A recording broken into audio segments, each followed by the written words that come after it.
Hello বন্ধুরা, সবাই কেমন আছেন? দেখতে পাচ্ছেন এগুলো হলো কালো জিরা। এই কালো জিরা মরণ ব্যতীত 99টা রোগের কাজ করে।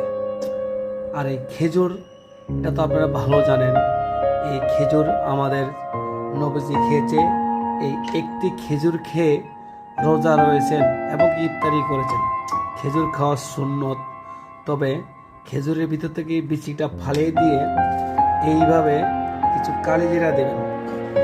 কালিজিরা দিয়ে একটু মধু দেবেন। কালিজিরা দিয়ে এই যে মধু দেবেন, এই মধু আমাদের শরীরের জন্য অনেক উপকারিতা, স্বাস্থ্য অনেক ভালো করে। দিয়ে এভাবে খেয়ে ফেলবেন। মধু আর কালিজিরা, এগুলো অনেক ভালো, অনেক ভালো। প্রতিদিন রাত্রে দুটো মধু খাবেন, দুটো খেজুর দিয়ে মধু খেয়ে নেবেন। আল্লাহ হাফেজ, সবাই ভালো থাকবেন। দেখা হবে পরবর্তী ভিডিওতে। আল্লাহ হাফেজ।